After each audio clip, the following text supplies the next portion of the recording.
The frontier town was buzzing with noise that evening. Men gathered at the trading post where people were bartering for supplies, livestock, and sometimes even lives.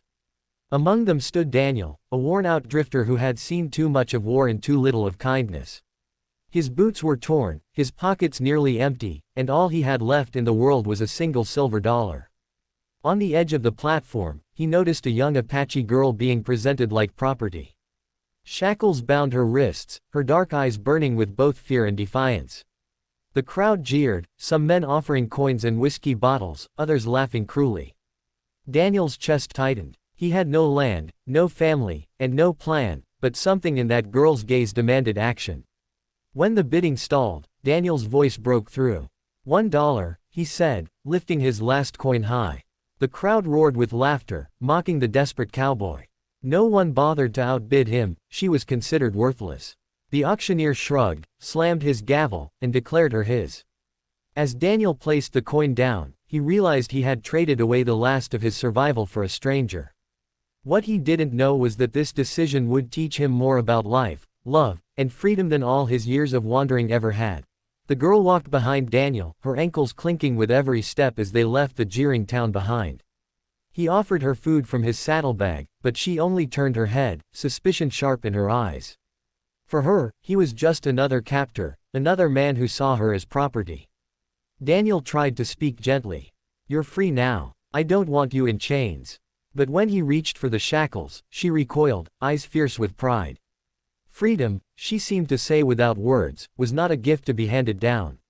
It was something earned, fought for.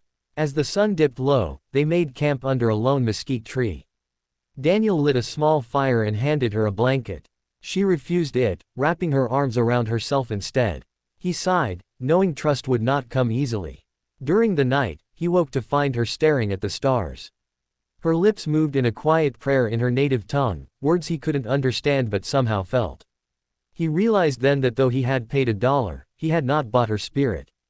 That spirit was unbreakable. For the first time in years, Daniel lay awake not thinking of his own losses, but of the strength glowing in the eyes of the girl beside him. Days turned into weeks as Daniel and the girl traveled across harsh deserts and rugged hills. Slowly, the distance between them shortened. She began accepting his food, even laughing once when he burned their beans over the fire. It was a sound so pure, it startled him. She taught him small things, which cactus held water, which herbs soothed wounds, and how to listen to the land instead of fighting it. Daniel began to see her not as a burden, but as a guide, someone who carried wisdom far greater than his own. One evening, as flames flickered high, she looked at him and finally spoke in halting English. "Freedom, not chains, not money. Freedom is here." She touched her chest, over her heart. Daniel felt something shift inside him. He had always thought of freedom as owning land, earning wealth, or outrunning his past. But in her eyes, freedom was about dignity, self-respect, and the courage to live without fear. That night, as they shared bread by the fire, Daniel realized she wasn't the one learning from him, he was the student. The girl he thought he had saved was, in truth, saving him.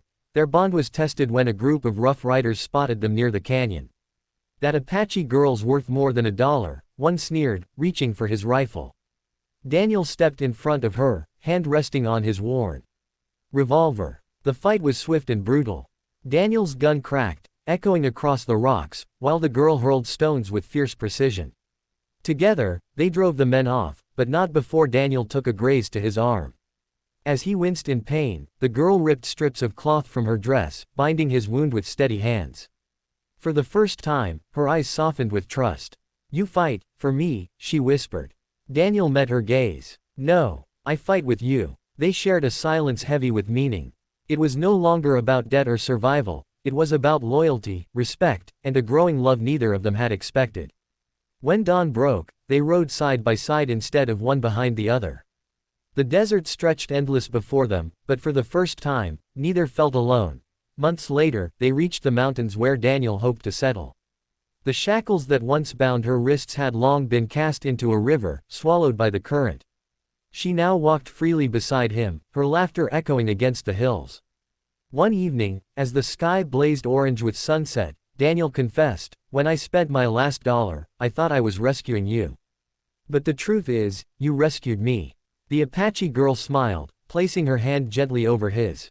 Freedom is not bought. It is shared. Together they built a small cabin with their own hands, her children of the earth and his tools of survival blending into something new.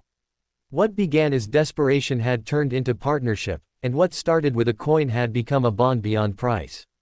Daniel finally understood. Freedom was not about what you owned or where you ran. It was about standing beside someone who saw your worth, even when you couldn't see it yourself.